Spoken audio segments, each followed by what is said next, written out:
assessment. Chair recognizes Ms. Radhawagen. Thank you, Mr. Chairman.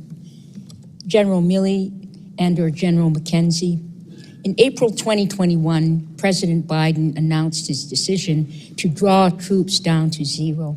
What was your assessment of the threat environment in Afghanistan at that time? So my opinion then and my opinion now was that if we go down to zero, you're going to see a rapid collapse of the Afghan government and the Afghan military. It would be difficult for them to sustain themselves because they were not prepared to stand alone. Did you advise against any part of the withdrawal as announced? And if so, what concerns did you have and to whom did you raise them? So ultimately, I participated in meetings at the very highest level where I expressed the opinion I've just stated to you, and it was heard. So I don't want to go into specific discussions with the president, but I had the opportunity to express my opinion at length, and I did so. In September 2021, you testified before the House Armed Services Committee that going below 2,500 was the other sort of nail in the coffin. Did you hold this belief in April 2021, and did you provide this assessment to the president or anyone else in the administration? So my assessments are typically provided to the Secretary of Defense, and he forwards them on as he wishes. Now, I've had the opportunity to be in higher level meetings, and I've expressed my opinions in those meetings. But generally speaking, my assessments go up through the Secretary, and he's the agent that carries them over to the interagency process. Did your military leaders on the ground in Afghanistan raise any concerns to you about the withdrawal? If so, what were their concerns?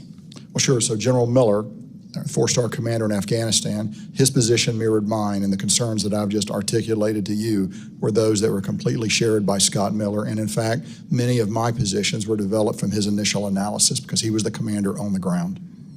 What was your assessment of the strength and movements of the Taliban at the time? I think the Taliban, from after Doha, the Taliban benefited from the fact that we were striking them much less frequently and with much less force, particularly after we began some of the programmed drawdowns that were part of the Doha agreement. So they began to become larger, bolder, and more aggressive. Now, key point is they also drew back considerable, not 100%, but 99% of their attacks against us. And most of their attacks against us were probably low-level Taliban commanders who didn't get the word. On the other hand, their attacks against Afghan forces increased in ferocity and didn't come down at all, and they began to hit them very hard during this period of time. So it is my judgment that the Taliban grew better and bolder during this period of time. Do you believe the State Department was on the same page as the U.S. military in April 2021?